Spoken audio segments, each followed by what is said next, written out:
Përshëndetje të nderuar shikues dhe mirë se vini në edicionin qendror të lajmeve këtu në Blu Televizion, ku do të ndjekim së bashku zhvillimet më të fundit dhe nisim me aktualitet.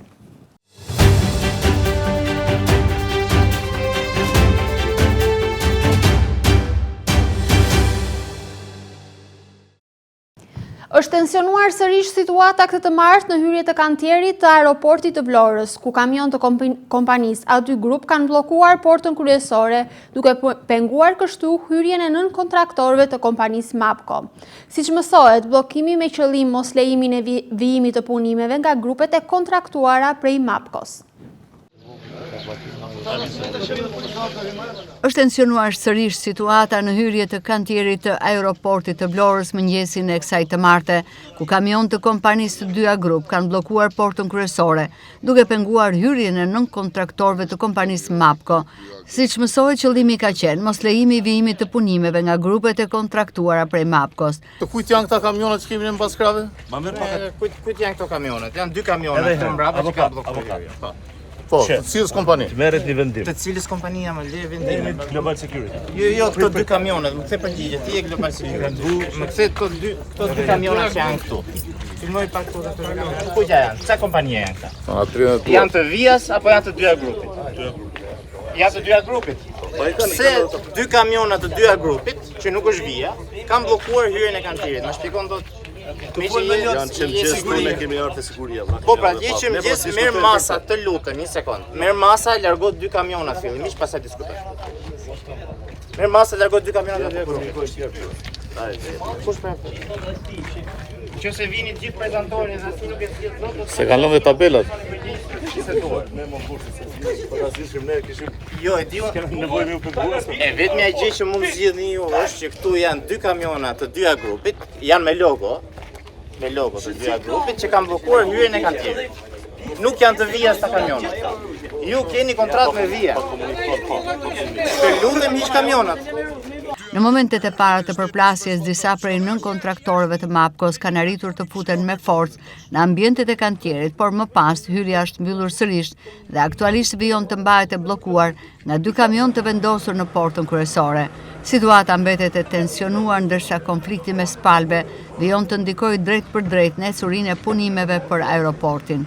Sipas raportimeve të mëngjesit, hyrja në kantier është bllokuar me kamion dhe përplasjet lidhen me mosmarrveshjen e vazhdueshme mes Mapcos dhe A2 Group për administrimin dhe vijimin e punimeve në aeroportin ndërkombëtar të Vlorës. Ndërkohë, një ditë më parë ka reaguar publikisht Vlora International Airport Via pas përplasjes në kantierin e aeroportit ku bën përgjegjës kompaninë e Begjet Pacollit, Mapco, për dëmtim imazhit të shoqërisë koncesionare dhe ushtrim të dhunës mbi institucionet dhe administrimin ligjor të projektit. Pas ngjarjeve të një dite më parë në aeroportin e Vlorës, shoqëria koncesionare Vlora International Airport dënon me forcë ngjarjen në kantierin e aeroportit ndërkombëtar të Vlorës. Ashtu siç Via paralajmëroi publikisht dhe institucionalisht deklaratat e fundit të Mapcos dhe të zotit Pacolli për një të ashtu quajtur rikthim në kantier, nuk ishin si qëllim rifillimin real të punimeve, por krijimin e një incidenti artificial, dëmtimin e imazhit të shoqërisë koncesionare dhe ushtrimin e dhunës dhe presionit mbi institucionet dhe mbi administrimin ligjor të projektit. Mapco nuk u paraqit në kantier me një plan pune, me procedurë, me autorizim të vlefshëm, me dokumentacion teknik, me koordinim institucional, apo me një proces normal ndërtimor. Mapco u paraqit me persona të pa autorizuar, me grumbullim, me dhunë dhe presion fizik dhe me një skenar të qartë për të prodhuar konflikt, përplasje dhe pamje mediatike. Ky nuk ishte rifillim punimesh, ky ishte një akt i pastër presioni, sulmi dhe vetgjyqësie. Mapco nuk punoi kur kishte detyrimin të punonte, kur duhej të zbatonte kontratat, kur duhej të respektonte afatet, standardet dhe përgjegjësitë e saj. Sot në vend që t'i jap llogari për dështimet dhe shkeljet e saj, tentoi të shndrojë kantierin e aeroportit të Vlorës në sken konflikti publik me qëllim të vetëm dëmtimin e reputacionit të Vias dhe krijimin e perceptimit të rrem se kontrolli i projektit mund të merret me forcë. Vias sqaron opinionin publik se bartëse e vetme e kontratës për ndërtimin dhe operimin e aeroportit ndërkombëtar të Vlorës është shoqëria koncesionare Vlora International Airport. MAPCO nuk është koncesionari, MAPCO nuk është autoriteti kontraktor, MAPCO nuk është organ administrues i vijas. MAPCO nuk ka asnjë tagër të hyjë në kantier, të komandoj staf, të ushtroj presion, të thras palë të treta, apo të imponoj me forcë një situatë faktike jashtë ligjit dhe jashtë kontratës koncesionare. Asnjë pretendim kontraktor, tregtar apo shoqëror nuk i jep të drejtë askujt të sulmoj dhe të ushtroj presion mbi stafin e shoqërisë koncesionare, të pengojë aktivitetin e ligjshëm të vijas apo të krijojë kaos të qëllimshëm në një projekt strategjik kombëtar. Aeroporti ndërkombëtar i Vlorës nuk është pronë e MAPCO-s, nuk është sken për propagandë personale, nuk është instrument për të mbuluar dështime kontraktore. Vija do të vijojë të mbrojë me çdo mjet ligjor, stafin e saj, kantierin, integritetin e projektit dhe interesin publik që lidhet me aeroportin ndërkombëtar të Vlorës, përfundon reagimi publik i shoqërisë koncesionare Vija. Projekti për rehabilitimin e rrugës që të çon në drejtim të Kuzum-Babas po ecën me ritme të ngadalta pavarësisht se afati i punimeve ka përfunduar. Sipas banorëve, kjo zgjatje ka sjellë vështirësi në qarkullim dhe problematika në sistemin e kullimit në zonë. Projekti për rehabilitimin e rrugës Xhemil Bej Vlora, e cila të çon në drejtim të Kuzum-Babas, po ecën me ritme të ngadalta. Bëhet fjalë për një projekt të Bashkisë së Vlorës me vlerë 38 milion lek, për realizimin e të cilit ka filluar puna qysh në muajin mars të këtij viti. Pavarësisht se afati i punimeve thuajse ka përfunduar, banorët e zonës tregojnë se punimet nuk avancojnë. Në zonë punojnë vetëm një pakicë punëtorësh, të cilët që prej nisjes së projektit kanë ndërtuar veç vendkalimin e këmbësorëve e asgjë më shumë. Sipas banorëve ka ende shumë punë për të bërë. Projekti sipas tyre ka sjellë vështirësi në qarkullim dhe problematika të shtuara në sistemin e kullimit në zonë. Banorët shprehen po ashtu se me këto ritme që po vazhdon puna, duket se nuk do të përfundojë asnjëherë. Ata apelojnë për kontroll për projekte të tilla që realizohen në qytet të cilat shkelin masivisht afatet. Tash nuk merret vesh se kur fillon puna e kur mbaron mirë. Dhe as vaktin ja gjejnë se plurit tash të mbyt mirë. Ashtu, kur punojnë natën, as punojnë fare, kur shkrepet, kemi probleme. Po ka 2 muaja, sa ka... Po që do ne s'kalojmë do të një. Si janë ritmet e punës? Punon një punëtor, në fakt. Një punëtor? Po. Në gjithë Ose muaj shtrohet... bërnë edhe 2, fakt. Ka rasa i bërnë edhe 2. Në gjithë këto kohë që ka thuar punimi, është vetëm... Po ja, ne kam bërë me lule, na kërcuar bardha e grike, e kishim mirë ashtu. Nuk e di, ja këtu. Shiko se ka vënde që kanë lënë tubot, kanë lënë tubot, po është gatit në sipërfaqe tubo. Detrymisht e plaka do vishu. Me këtë cilësi punime është sa do rezistoj kjo? Ata se di unë, ata e stafë të di. Nuk e di. Po i urus, po. Ajo një lloj, si vjetë dhe si vjetë, njësoj është. Ajo, pse prishin e nuk e kuptuam, ujë do dalë mi të nashti, që e poshtë do dalë lartë. Po do dalë që si do blokohen ajo kanali që i kalën brenda ata është i vogël, do blokohet. Ajo e mirë ishte zonja. Vajzë qatë, e mirë shumë ishte, ajo u bë vjetë, e re. Nashti pse u bë prapë? Kjo ka një diçka. Ajo u bë vjetë shumë e mira. Ata s'bën në një tepër, në një gjithë tepër, më tepër. Si janë bërë shpejta? Jo, kanë punuar shpejt ta këtu. Nuk e di që në majtë të kus vabri qapë, të kus vabaja. Edhe deri këtu ata ka punuar shpejt. Po se kanë mbaruar, po nuk e di sa do vonojnë, sa do bëjnë ata. Ata e dinë. Po ky me këtë që ka filluar shumë bukur, po ta vazhdoj ta përfundoj se këta i fillojnë dhe lënë për gjysëm. Edhe rrugën tonë andej, e çau ai. Si e quajnë Zamir Manja, na tha do a bëj dhe akoma e kemi, na ngrihet pluri na vete në maj. Ti bëjnë shumë mirë, jemi shumë të kënaqur me këtë. Po ritmet e punës. Të jenë një çik më të shpejtë, janë shumë të ngadalshëm. Kryetari i bashkisë të kërkoj llogari, të kontrolloj të kërkoj llogari, sepse në këtë sistem nuk kërkohet llogari, nuk kontrollohet.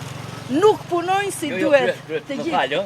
Disiplina nuk vendoset pa kërkesë llogarie. Ne nuk i themi do të një tualet duhet atje se ajo farë populli që rri atje. Jemi të ati brezi që kemi punuar me përkushtim, kemi derë dhe na vjen keq për këtë vend. 38.384.000 lekë të rinj me TVSH janë dhënë nga Bashkia e Vlorës firmës Glavenica and Viscons Group për të realizuar rehabilitimin e rrugës, ndërkohë që afati po shkon drejt fundit. Rehabilitimi i segmentit rrugor nuk ka përfunduar. Ende duhet gërryer asfalti, mbushur trasea e rrugës me çakëll, nisur veshja me asfalt e punuar gjithashtu për sistemin e ndriçimit. Më pak se 40% e këtij projekti është realizuar deri më tani. Pavarësisht aksioneve të herpasershme të pastrimit dhe thirrjeve për ndërgjegjësim, pylli i sodës vijon të mbetet një nga zonat më problematike për sa i përket ndotjes mjedisore. Çka tregon se betejë për të mbajtur pastër pyllin e sodës ka dështuar. Duket se betejë për mbajtjen pastër të pyllit të sodës ka dështuar. Pirgje me mbeturina thuajse në pjesën më të madhe të pyllit të sodës vijon të jenë ende prezente, por jo vetëm mbeturina urbane, por edhe inerte apo edhe orendi shtëpiake deri tek pjesët e këmbimit të automjeteve. Këtu ndodhem në një territor në të cilën është nën jurisdiksionin e Agjencisë së Zonave të Mbrojtura, pasi pylli i sodës është në administrim, një pjesë e bashkisë dhe një pjesë e zonave të mbrojtura. Siç e shkoni dhe na pamjet, mbeturinat janë kudo. Duket se betejë për të mbajtur pastër pyllin e sodës ka dështuar. Në shumë zona të tij, sipërfaqet e tëra janë mbushura me mbetje nga më të ndryshmet, duke nisur nga mbetjet urbane dhe inerte dhe deri tek pjesët e mjeteve dhe materiale të tjera të hedhura pa kriter. Pavarësisht aksioneve të herpasershme të pastrimit dhe thirrjeve për ndërgjegjësim, pylli i sodës vijon të mbetet një nga zonat më problematike sa i përket ndotjes mjedisore.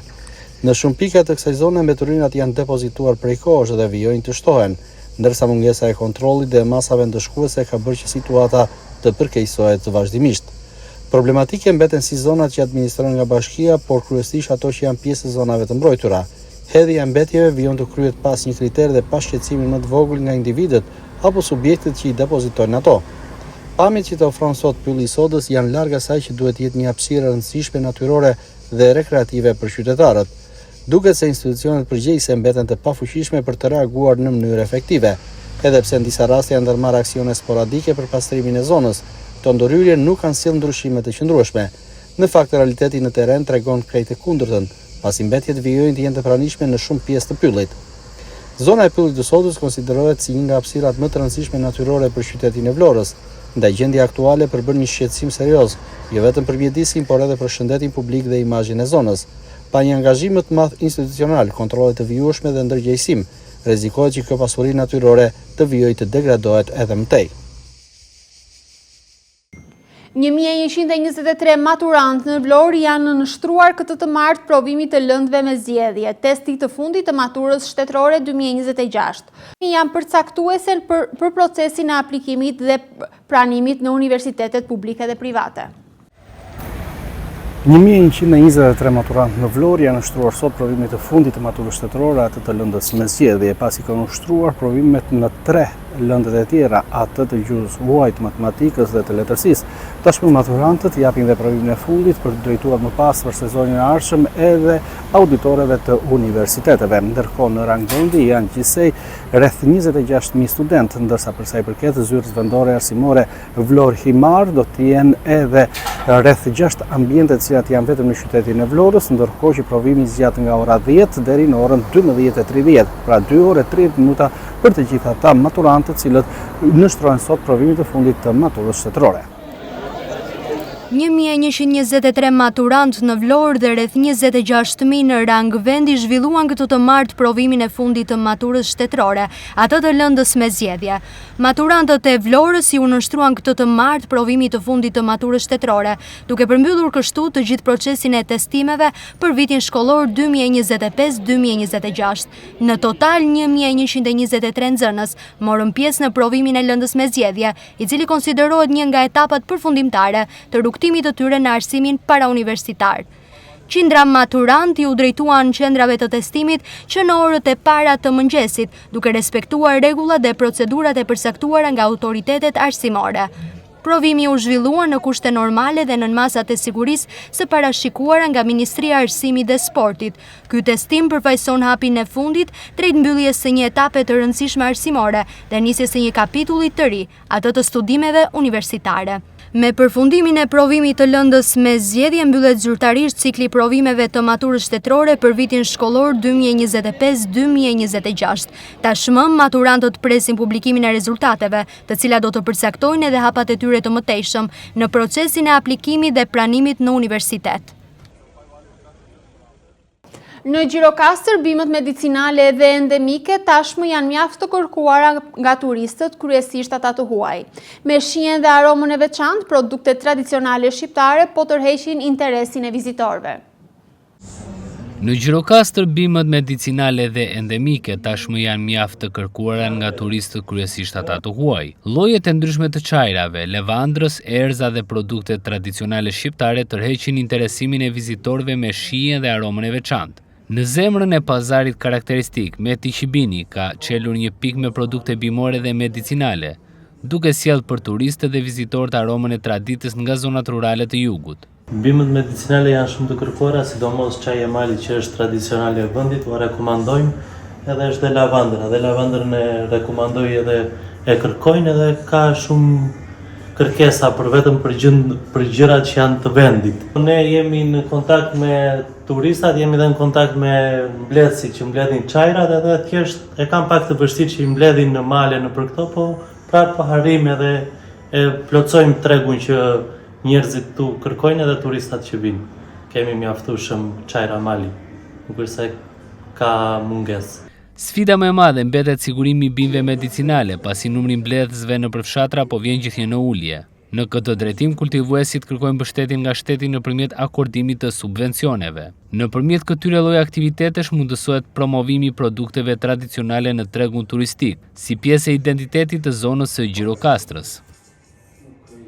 Pas takimit me kryeministrin Edi Rama në Paris, presidenti i Francës Emmanuel Macron ka vlerësuar marrëdhënien midis dy vendeve. Në një postim në llogarinë e tij zyrtare në Twitter, Macron shprehu mbështetjen për rrugën e Shqipërisë drejt Bashkimit Evropian, si dhe për reformat që vendi po ndërmerr për këtë proces. Kryeministri Edi Rama ishte një ditë më parë në Paris, ku u prit në takim nga presidenti i vendit Emmanuel Macron. I fundit në një postim në llogarinë e tij zyrtare në Twitter, vlerësoi marrëdhënien mes dy vendeve dhe theksoi bashkëpunimin në disa fusha kryesore. Ndër të tjera, presidenti francez shprehu gjithashtu edhe mbështetjen për rrugën e Shqipërisë drejt Bashkimit Evropian dhe për reformat që vendi po ndërmerr në këtë proces. Moment shumë pozitiv në marrëdhëniet mes Shqipërisë dhe Francës në fushën e inovacionit, arsimit dhe arsimit të lartë, kulturës dhe turizmit, dëshmon afërsinë tonë. Ne duam t'i japim këtij bashkëpunimi një shtysë të re, duke vazhduar njëkohësisht të forcojmë bashkëpunimin tonë ekonomik dhe në fushën e mbrojtjes. Franca rikonfirmon mbështetjen e saj për integrimin evropian të Shqipërisë dhe për vijimin e reformave të nevojshme për të avancuar në rrugën e saj europiane, shkruan ndër të tjera Macron. Takimi mes dy liderëve u zhvillua në Pallatin Elysée në Paris, në qendër të diskutimeve mes dy udhëheqësve. Ishte tema e integrimit të Shqipërisë në Bashkimin Evropian, si dhe për investimet franceze në Shqipëri. Po ashtu bizetimet u fokusuan rreth disa projekteve mes të cilave Liceu i Arshëm francez në Korçë. Vitin e kaluar, kur Macron vizitoi Tiranën, Shqipëria dhe Franca nënshkruan marrëveshje bashkëpunimi në fushën e energjisë. Nënshkruan po ashtu memorandumin e mirëkuptimit ndërmjet Ministrisë së Turizmit dhe Mjedisit dhe Agjencisë Franceze për Zhvillim, për krijimin e një projekti gjithëpërfshirës për turizmin e qëndrueshëm në rajonin e Korçës, si dhe deklaratën e bashkëpunimit për planin e veprimit për inovacionin Francë-Shqipëri. Në atë kohë, Macron premtoi se do të jetë krah Shqipërisë sa i takon në rrugëtimit evropian, duke thënë se mbyllja e negociatave deri në vitin 2027 është një realitet e se Franca do të jetë krah nesh në mënyrë që agjenda të mbetet në kohën e caktuar. Vapa dhe temperaturat e larta në qendrën shëndetësore Novosel rriten ndjeshëm numri vizitave mjekësore. Mjeku Arben Xhuveli këshillon konsumin në sasi të lartë të lëngjeve si dhe shmangjen e ekspozimit të zgjatur në diell. Në njësinë administrative Novosel, situata gripale paraqitet në shifra të larta të personave të prekur në krahasim me një vit më parë. Arben Xhuveli, mjeku i qendrës shëndetësore Novosel, thotë se numri i pacientëve të cilët vijnë për vizitë te mjeku me probleme shëndetësore është më i lartë se vitin e kaluar.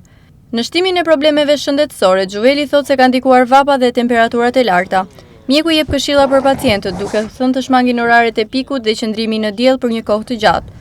Sipas Xhuvelit, përgjatë kësaj periudhe duhet të konsumohet sasi e madhe e ujit dhe e lëngjeve. Ka pas vazhdimisht një numër të qëndrueshëm rastesh me temperaturë, me shenja viroze, stinore, temperaturë me shfaqje gastrointestinale në formë diareje, të përzjerash, të vjellash, gjëra të tilla, ose me infeksione të rrugëve të sipërme të frymarrjes. Duket sikur janë raste më të shumta sa e zakonshme, janë vitet e tjera gjithmonë flasin për këtë periudhë. Po gjithsesi ndoshta edhe në këtë kohën e ndryshimeve klimaterike, vapa, ndryshimet e kohës, mund të jenë shumë faktorë ndoshta që ndikojnë. Në ato deklarimet që bëjmë të matje, ka një rritje, ka rritje në krahasim me vitin e kaluar, rasteve të tilla. Edhe pse janë forma të lehta që kalojnë pas një trajtimi të shkurtër për kujdesit në shtëpi gjithmonë. Çfarë ngizotron, doktor? Çfarë janë ato simptomat? Simptomat gastrointestinale, që do me thënë simptomat të traktit tretës, që janë të përzjera, të vjella, diare, të shoqëruara me pak temperaturë, simptoma që zgjasin 2-3 ditë dhe që rekuperojnë plotësisht shumë lehtë. Drejt vapat e këto simptoma? Po sigurisht, janë gjendje që shfaqen gjatë sinës së verës, mund shfaqen ndej në çdo kohë, por janë tipike edhe të kësaj periudhe të kohës, që kanë të bëjnë me temperaturat e larta, ndryshimet e kohës, Çfarë do të thojë pacientëve?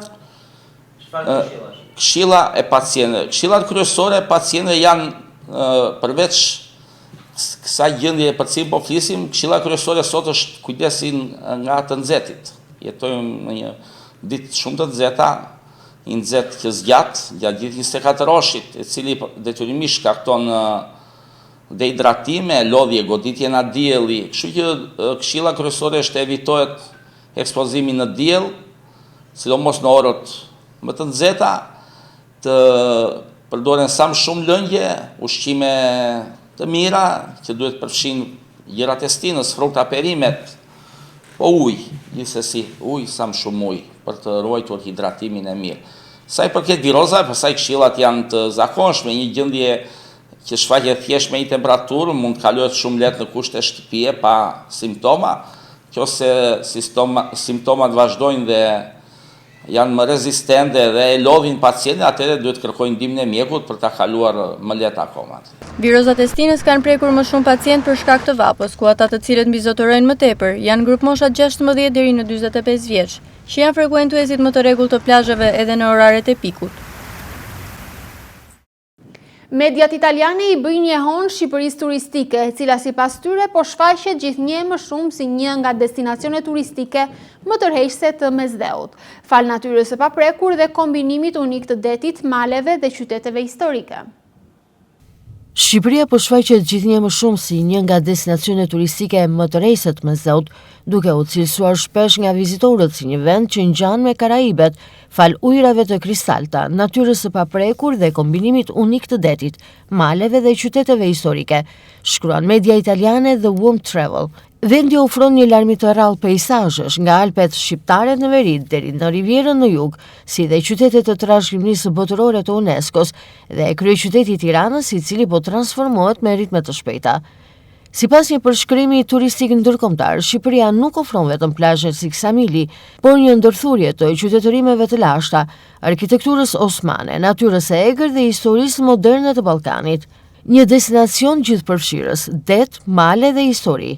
Për një udhëtim të parë në Shqipëri rekomandohen të paktën 7 deri në 10 ditë për të kombinuar Bregdetin, qytetet historike dhe zonat malore. Muajt më të famshëm janë pranvera dhe fillimi i vjeshtës, kur temperaturat janë më të ngrohta dhe destinacionet më pak të mbipopulluara.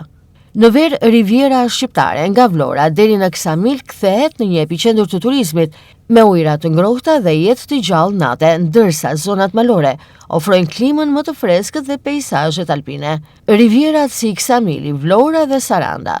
Nga Vlora e deri në Sarandë, Bregdeti shqiptar ofron plazhe me ujëra të kristalta dhe gjire të fshehura. Dërmiu, Himara, Saranda dhe Ksamili janë ndër destinacionet më të kërkuara. Ksamili në veçanti është kthyer në një simbol turistik shpesh i krahasuar me destinacione egzotike për shkak të ujrave të pastra dhe ishujve të vegjël pranë bregut. Gastronominë dhe traditë, kuzhina shqiptare reflekton ndikime ballkanike dhe mesdhetare. Disa nga gatimet më tipike janë pyreku, tava e kosit, qoftet apo peshku i freskët në zonat bregdetare. Nga Alpet shqiptare deri tek ujrat e kristalta të jugut të Shqipërisë, vendi po tërheq çdo vit më shumë turistë ndërkombëtar, të cilët e përshkruajnë si një nga sekretet e fundit të paprekura të Europës. Një aksident rrugor është regjistruar mesditën e sotme në autostradën Fier-Vlorë në afërsi të fshatit Mifol, ku u përfshin dy mjete të cilat janë përplasur me njëri tjetrin. Si pasojë, 3 persona kanë mbetur të plagosur dhe janë transportuar me urgjencë drejt Spitalit Rajonal të Vlorës për ndihmën e nevojshme mjekësore. Një aksident rrugor është regjistruar mesditën e sotme në autostradën Fier-Vlorë në afërsi të fshatit Mifol. Në aksident janë përfshirë një forestrat dhe një automjet i vogël të cilët janë përplasur me njëra tjetrën për shkaqe që ende nuk dihen. Si pasojë e përplasjes, 3 persona kanë mbetur të plagosur dhe më pas janë transportuar drejt Spitalit Rajonal të qytetit të Vlorës për të marrë ndihmën e nevojshme mjekësore. Sipas informacioneve nga vendngjarjet të plagosurit kanë mësuar dëmtime të ndryshme, ndërsa gjendja e tyre paraqitet fatmirësisht jashtë rrezikut për jetën. Megjithatë në vendngjarje kanë mbetur edhe shërbimet e policisë rrugore, të cilët kanë bërë sigurimin e zonës, ndërsa kanë kryer edhe veprimet hetimore për zbardhjen e plotë të rrethanave të aksidentit. Gjithashtu po merren në pyetje edhe personat që ndodheshin në automjete dhe nuk kanë mësuar lëndime. Megjithatë, hetimet për shkaqe të aksidentit nga policia rrugore e Vlorës janë duke vijuar. Fatmirësisht, kjo ngjarje ka kaluar pa pasoja të rënda, vetëm me dëme materiale në automjetet e përfshirë në aksident, ndërkohë që personat e plagosur janë transportuar në spital për të marrë ndihmën mjekësore, ku edhe ndodhen jashtë rrezikut për jetën. Policia njofton se ka arrestuar një 35 vjeçar i cili në gjendje të dehur ka spërkatur me lëndë djegëse dhe më pas ka djegur një kamionçin të firmës e cila po rehabilitonte rrugën e Panajas. Më pas ai ka marrë dhe armën e zjarit të llojit çifte dhe ka qelluar në ajër. Një 35 vjeçar në gjendje të dehur ka spërkatur me lëndë djegëse dhe ka djegur një kamionçin të firmës e cila po rehabilitonte rrugën e Panajas. Siç mësohet, i riu është konfliktuar dhe me disa persona të tjerë në fshat. Më pas ai ka marrë dhe armën e zjarit të llojit çifte dhe sipas burimeve të policisë ka qelluar në ajër. Pas kësaj situate, policia ka arrestuar 35 vjeçarin, ndërsa vijojnë hetimet për zbardhjen e plotë të rrethanave. Sipas njoftimit të policisë në fshatin Panaja, dyshohet se 35 vjeçari Ea, banues në këtë fshat, pas një konflikti për motive të dobta me punonjës të një subjekti privat, që po kryente punime për shtrimin e rrugës së fshatit, ka qelluar në ajër me një armë gjau dhe më pas i ka vënë zjarr një automjeti kamionçin në pronësi të këtij subjekti. Shërbimet e policisë kanë shkuar me një vendngjarje ku kanë kapur dhe shoqëruar në komisariat për veprime të mëtejshme procedurale autorin e dyshuar. Gjithashtu është sekuestruar në cilësinë e provës materiale arma e gjaut që dyshohet se është përdorur gjatë ngjarjes. Grupi hetimor në bashkëpunim me prokurorin vijon veprimet për sqarimin e plotë të rrethanave dhe dokumentimin ligjor të ngjarjes. Të nderuar shikues, kjo ishte gjithçka e përgatitur për edicionin informativ këtu në Blu Televizion. Bashkë mirupafshim.